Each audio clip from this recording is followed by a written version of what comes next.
प्रिय विद्यार्थियों नमस्कार। ई लेक्चर की इस सीरीज़ में आपका स्वागत है। मैं हूं भागवंती, असिस्टेंट प्रोफेसर इतिहास NMPG कॉलेज हनुमानगढ़। आज के इस वीडियो में हम महाराजा गंगा सिंह विश्वविद्यालय के BA द्वितीय वर्ष के इतिहास विषय के अंतर्गत प्रथम प्रश्न पत्र की प्रथम इकाई के अध्याय भारत में गुलाम वंश के संस्थापक कुतुबुद्दीन ऐबक के बारे में चर्चा को भारत में दिल्ली सल्तनत या गुलाम वंश का संस्थापक माना जाता है।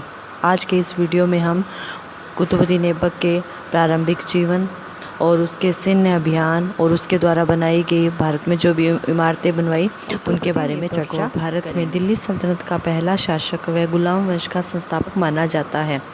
उसने केवल 4 वर्ष तक शासन किया। वह 1206 में गद्दी पर बैठा और 1210 में उसकी मृत्यु हो गई।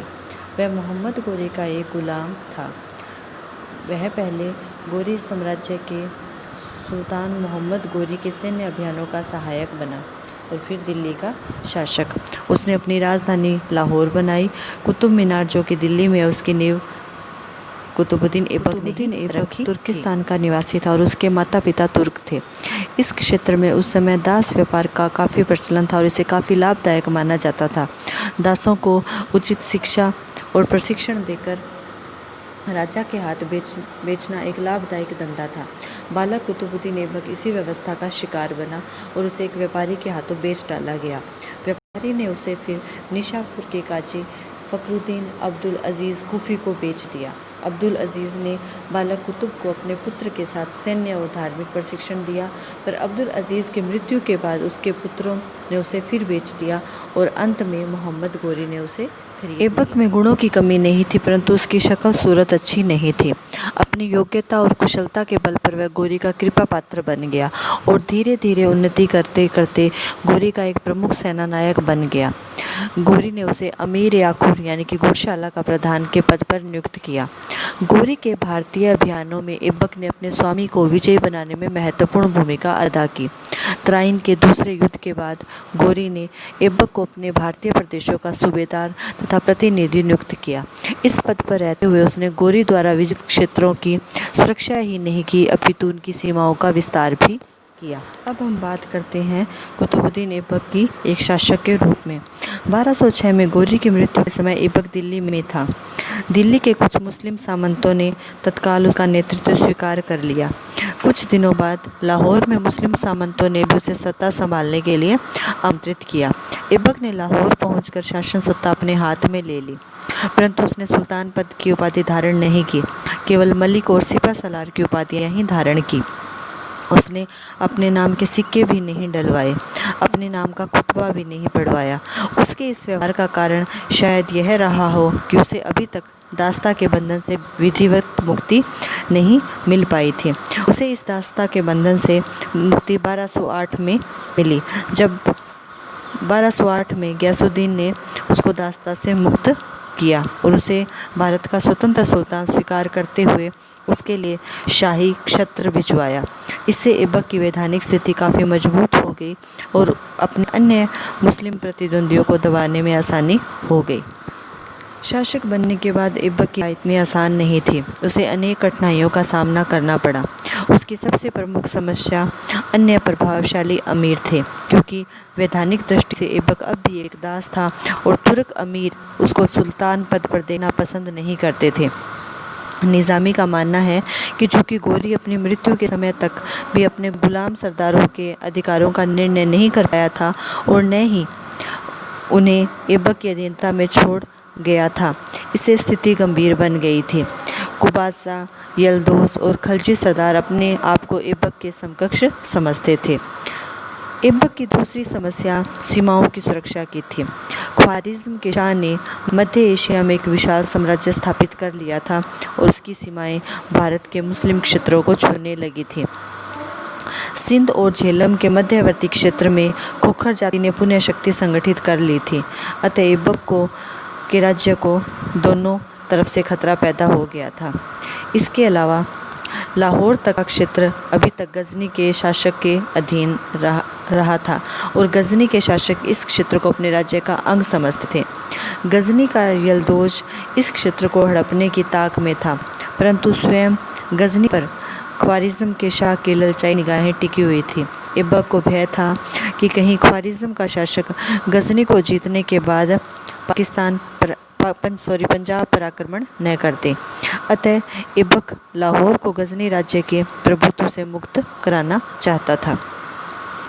ऐबक की एक अन्य कठिनाई हिंदू सामंतों की बढ़ती हुई शक्ति का दमन करके अपने राज्य में शांति और व्यवस्था स्थापित करने की भी थी, क्योंकि इस समय काफ़ी हिंदू शासक थे, वो शक्तिशाली थे और वो ऐबक की बढ़ती हुई शक्ति के लिए गंभीर चुनौतियाँ काफ़ी बड़ी थी। लेकिन फिर भी ऐबक ने अपना धैर्य और साहस नहीं खोया और इन कठिनाइयों और विषम परिस्थितियों पर विजय प्राप्त की। उसने अपने उदार व्यवहार तथा कूटनीति के द्वारा तुर्क अमीरों का सहयोग प्राप्त करने का प्रयास किया। उसने कुछ प्रभावशाली तुर्की सरदारों के साथ वैवाहिक संबंध स्थापित करके अपनी आंतरिक स्थिति को मजबूत बनाया। उसने अपनी पुत्री का विवाह इल्तुतमिश नामक एक साहसी युवा सेना नायक के साथ किया। सिंध का सूबेदार कुबाचा उसका बहनोई था और उसने ऐबक के नेतृत्व को स्वीकार कर लिया था। बिहार और बंगाल के खलजी सरदार अभी आपसी संघर्ष में उलझे हुए थे, अतः उनकी तरफ से विशेष खतरा नहीं था। ऐबक की सत्ता को सर्वाधिक खतरा गजनी के सूबेदार यल्दोज से था, क्योंकि गोरी की मृत्यु के बाद यल्दोज ने कुबाचा पर आक्रमण करके मुल्तान को जीतने का प्रयास किया था। चूँकि कुबाचा ऐबक का नेतृत्व स्वीकार कर चुका था, अतः ऐबक ने सेना सहित यल्दोज के विरुद्ध कूच किया और उसे परास्त करके खदेड़ दिया। हालांकि ऐबक की यह विजय स्थायी नहीं रही, परंतु फिर भी इसके बाद यल्दोज ने कभी भी ऐबक अथवा कुबाचा को परेशान नहीं किया।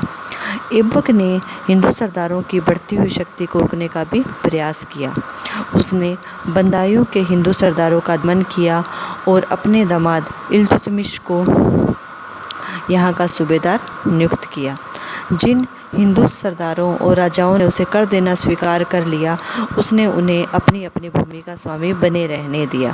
फिर भी यह मानना पड़ेगा कि यल्दोज और ख्वारिज़्म के भय के कारण वह अपनी संपूर्ण शक्ति के साथ राजपूतों से लोहा नहीं ले पाया था।